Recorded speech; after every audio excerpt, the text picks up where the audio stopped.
Welcome to the Membership Guys podcast. Kick-ass advice and tips for membership site owners. What's up, everybody? Welcome to episode 169 of the Membership Guys podcast with me, Mike Morrison, your host for the show. This is the number one podcast for membership site owners, delivering proven practical tips and advice every single week. And we've been doing that for over 3 years. So with so many episodes, it's so easy to have missed some of the gold that was coming out within the first year or so. There's so much knowledge in that archive, but of course, you haven't got time if you're just discovering us. You haven't got time to listen to 169 episodes. That would be craziness. So what we are doing every 6 or 7 months on this show is dipping back into the vault and picking out some of our best episodes that we want to make sure are getting in front of you. We want to make sure you're listening to these. Now, if you heard them first time round, then this trip back into the vault will serve as a refresher for things that you may have forgotten about or may have moved past, or maybe circumstances have changed. But if you're just finding us, you are getting some of the best episodes from years gone by. Now, in the past couple of weeks, we've talked about how to determine whether your content should be free or paid. So whether it should be stuff, if you're creating content that goes into your membership just for your members, or whether it's stuff you put out there as a blog, a podcast, a video on your YouTube channel. We've also talked about strategies, tips, and tactics for increasing the price of your membership. And this week, we're covering a topic from all the way back in episode 57, in which we talked about how to utilize guest experts for your membership content. Now, in a lot of cases, the people who join your membership have done so to get the benefit of your specific expertise. They want access to you. They consider you an authority, an expert, an influencer.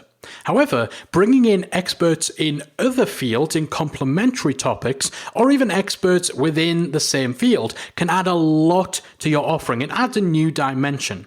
Not only does inviting guest contributors increase the value and the variety that you can provide to your members, but it's also a smart strategy for minimizing and reducing your workload, because it can be a lot to manage if you are directly involved and responsible for creating all of the membership content yourself.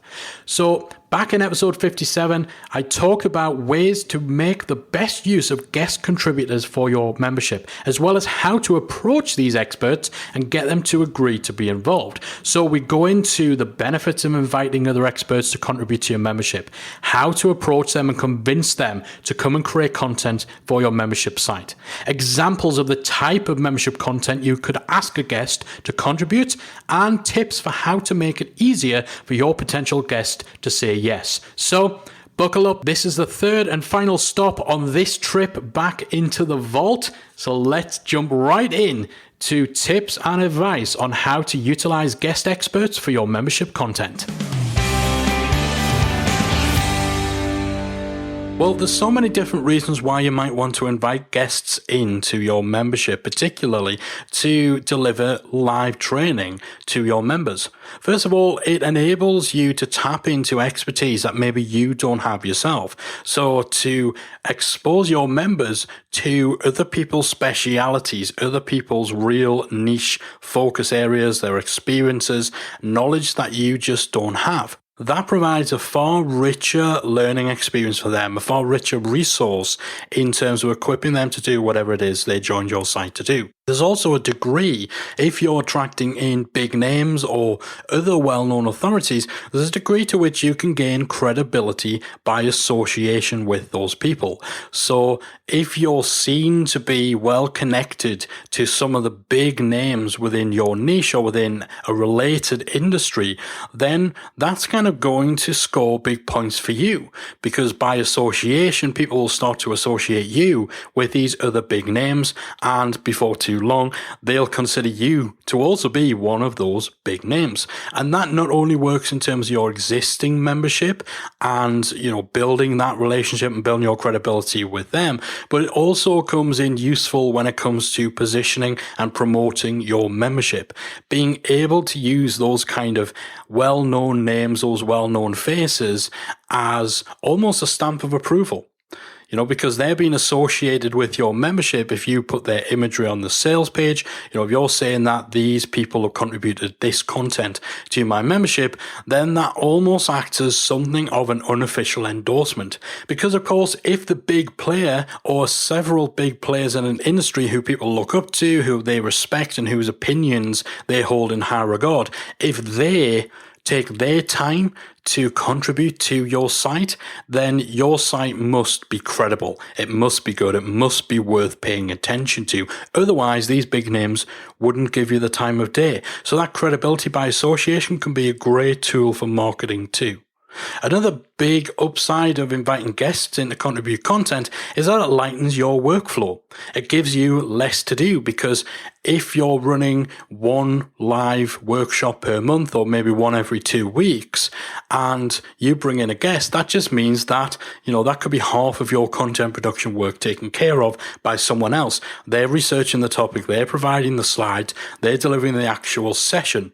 Of course, there'll still be work for you to do in terms of setting it all up, but from a content production side of things, it'll be far less. So having guests into your membership and having that as a regular factor, a regular element in your membership, can really lighten the demand of content production on you personally. And it moves things away from your membership having you as its single source of content. When you're the only source of content your membership has, that can lead to certain expectations where, your members can get demanding. They expect to be fed. You've got to feed the beast with that content. So if you can actually move away from being the single source of content and having other people contributing, then that can change the dynamic of your membership in a positive way. So if you want to bring in members to your site, how do you go about it? First and foremost, you want to tap into your existing network. So who do you already know? Who do you have connections with? And who are they connected with? If you have someone in particular in mind, if you draw up your dream list, your wish list of who you would love to have in your site, and don't just think about the big names because you think that because they're a big name, they have a big audience, and that is somehow going to help you. Because actually, if those people are taking time out to create content for you, they're not then also going to go around and do your marketing and your promotion for you too. Now, of course, we talked about that credibility by association of getting the big names, but you shouldn't be looking to bring someone into your membership unless you know why you would bring them in, what subject they would talk about, what content they would create, and why it would be valuable to your members. Don't get sucked into this trap of only going for big guns. Someone who's lesser known but who has rich experience and a lot of very specific knowledge could be far more useful to your members than someone who just happens to have self-promoted themselves very well. So look at your existing network. Who do you know who could provide value to your members? Who could you utilize or speak to possibly try to get an introduction to someone who's on your dream wish list of guests for your membership? Now, if you have a podcast, if you're running a podcast, or even just a blog for your membership site as a promotional tool, then you might actually consider starting the relationship and breaking the ice with these larger influencers by first inviting them to contribute to your public content in some way. So keep in mind, if someone's creating content for your membership, they're not getting really any promotional reach out of it. They're only tapping into your members, your paid up members. And obviously there's far less exposure for them in doing so than if they were to come on your podcast or if they were to write for your blog. So if your relationship is just getting started with the particular person you want to invite in, and you have a podcast or you have a blog, then a good first step might be to have them on your podcast for an interview, or have them contribute to an expert roundup article, for example, on your blog. So that's a good entry point to actually collaborating with these guys. And then you get to build a relationship, then you get to build the rapport, and the opportunity may present itself then for you to ask them to come into your membership. Now, of course, you don't want to send over a begging email saying, well, could you write us a blog post and come on the podcast and come and do a series of live training sessions? You need to be patient. You need to take your time. You need to respect the fact that particularly with big name influencers, they have a lot of people asking a lot of them. They also have a lot going on in their own business too. So you can't be too demanding of them, but making a start with that relationship, even if it's just getting them to contribute a paragraph or two to your blog post, that at least starts the relationship off and at least shows that you're willing to, showcase them in a way to your broader audience before you start asking more of them in terms of creating content for you. And speaking of podcasting, we've said several times before that if you have a podcast and you're trying to get guests on as interviewees for your podcast, it's a lot easier to target people who already have their own podcasts, because first and foremost, they don't need convincing of why a podcast is a good thing to be on. Secondly, they have the equipment, they have the systems, they know how to set their mic up, they know how to record calls, they know how the game is played because they're doing it themselves with their own podcast. The exact same thing is true for people with memberships as well. So if you want to get somebody in to present live content or static pre-recorded content to your members, you'll have a far easier time if you're approaching people and they have memberships of their own, because they'll know what a membership is. First and foremost, some people don't really have a grasp of the concept of what a membership website is. They'll understand how the live training sessions will typically work. They'll be using tools like Google Hangouts, like GoToWebinar, like Zoom, that you might want them to use for your particular live training session. They'll appreciate the fact that even though, for example, with your live sessions, if not too many people turn up the live sessions, they'll appreciate the fact that a lot of people watch the replays. So they'll get what you're trying to do. They'll be equipped to do it as well. And therefore, it just makes it easier, gives less friction when it comes to them actually taking part in creating content for your site as well. The key thing with all of this for landing the people you want to come in as guests is to just ask. People are so fearful of reaching out to experts and influencers to ask them to contribute to their membership. But the absolute worst case scenario is you send an email to someone and they reply and say no. Nobody dies if that happens. Your business doesn't crumble if somebody turns down your request for them to come into your membership. So you just don't need to be fearful. Reach out to people. The key is just to ask and to make it as easy as possible for them. So if you're requesting someone come in, explain why you're choosing them, why you think it would be a good fit, what sort of things you think your audience might be interested in hearing from that you feel that they would be able to provide a unique perspective or unique experience on. Have a process and outline and make it clear just how easy and how painless it's going to be for that person to come in. You have to expect to do the lion's share of the work. You can't just say, we'd love you to come and do a live training. What do you say? They agree to it. And then you say, okay, you come up with the topic. You put everything together. You figure out the software on your own. You turn up at this specific time. You've got to be flexible. You've got to accommodate these people. So work hard to try and find a time that fits them as well as fits you and your members. Have a process and have a system in place that makes it easy for them to jump on the particular technology that you're using. So set aside or book in a short amount of time in advance where you can take them through the setup and so on. Agree for them to send you their slides over, for example, and for you to review them, or offer to send them a template for slides if you want the slides to have branding on. Work in collaboration with these people and just make it as easy as you possibly can. So the actual process is going to differ from site to site, but you want to find as painless a way and as frictionless a way for people to just come in, turn up, do their thing, and then go off on their way without them having to mess around with the sort of stuff that's going to put them off doing these kind of sessions. Now, again, we mentioned that if you're trying to get in guest experts, you have to appreciate the fact that they typically will have a lot of demands on their time. They'll have a lot of other people wanting them on the podcast or wanting them to do webinars and so on. So you have to be willing to compromise. Now, we talked a lot about live training, and that's because that's the most common way in which you'll have guest experts contributing to your membership. But again, you have to be willing to compromise. So if you would ordinarily do a live training session but your potential guest doesn't have the availability, or they seem to be being put off by the idea of it being live, then you could compromise and actually say that they can just pre-record their session and then send it over. And then instead of a live session, you simply add that recording in at a scheduled time to your membership. Explain to your members what it's all about, and maybe if you still want to retain a live element, you can conduct a live Q&A based on that material a week after you publish it into your membership. Or maybe if you can get the technology right, you can actually take the pre-recorded training from your guest expert.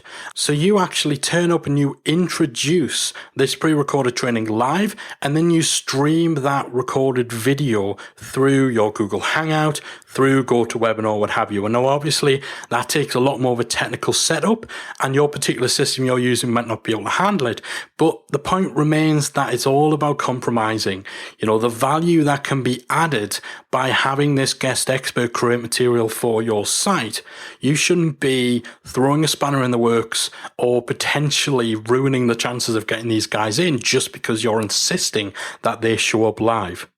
And on that same sort of note, again, making it easier, you may have influencers out there, you may have your potential people you want to bring in who are on your wish list of dream guests who are running regular webinars, or maybe they have a membership and they're doing membership training into their site.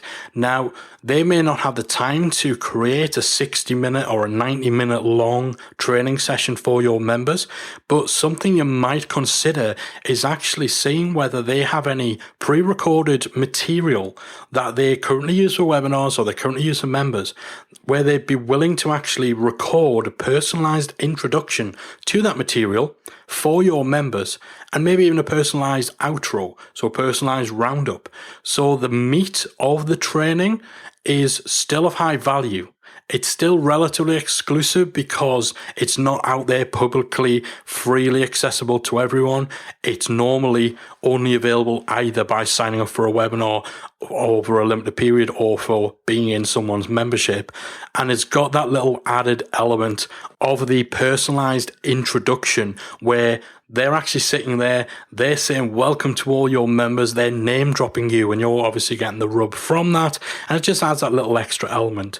Now, it might be that the particular person you want to come in to provide guest content for your site doesn't do webinars, doesn't want to do that traditional educational format. You can organize just live Q&As, or maybe just do a live interview in the same way you would for an online summit or a podcast or something like that. You do it via video, you stream it privately to your members. They're still getting exclusive content, they're still getting quality content, but it's just as an interview, so there hasn't had to be too much prep other than interview questions and research on your part. There hasn't had to be too much prep on the part of your guest. Again, it becomes frictionless. Again, it's something that is easier for them to do. That's going to be more common to what they're doing, but that still provides value to your members. And that could just be a one-on-one interview. Maybe it's an interview with a Q&A. So just an open Q&A where your guest expert turns up and your members just ask questions, whatever they want to ask. You can extract massive value from that sort of format too.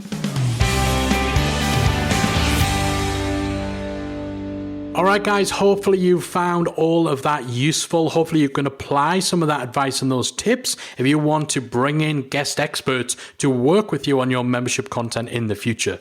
That concludes our third and final trip into the archives of the Membership Guys podcast. Hope you found this little dipping into the vault useful. That's something we're likely to do every 6 or 7 months, just to make sure that some of the gold that may have originally come out 2 or 3 years ago, to make sure that it's bumped back up the list and brought back to your attention, because a lot of the older episodes, they deal with challenges, questions and problems still facing membership site owners today, and we want to make sure that you are getting all of the value bombs that we've been putting out here on the show. So every 6 or 7 months, we're going to be dipping back into the archive and putting out a run of 2 or 3 of the best episodes of the Membership Guys podcast from years gone by. So I'd love to hear what you thought. I'd love to hear if you enjoyed this little venture into the vault. As always, hit me up on social. You can tweet me at Membership Guys.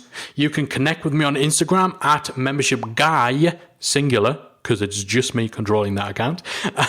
You can let us know inside our free Facebook group at talkmemberships.com.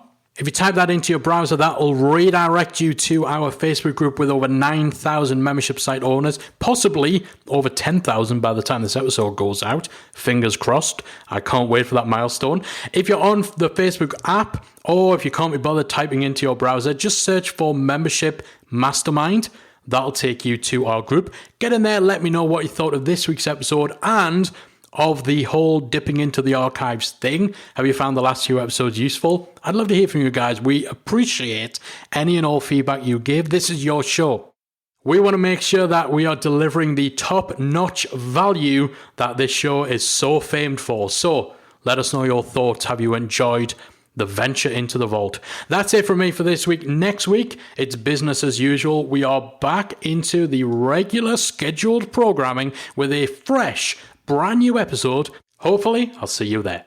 If you've enjoyed today's episode of the Membership Guys podcast, we invite you to check out the membersiteacademy.com. The Membersite Academy is the essential resource for anyone at any stage of starting, growing, and running a membership website.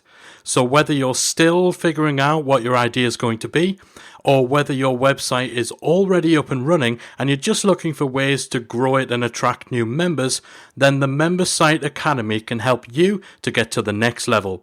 With our extensive course library, monthly training, exclusive member-only discounts, perks and tools, and a supportive, active community to help you along the way with feedback, encouragement and advice, the Membersite Academy is the perfect place to be for anyone looking to start, manage and grow a successful membership website. So check it out at membersiteacademy.com.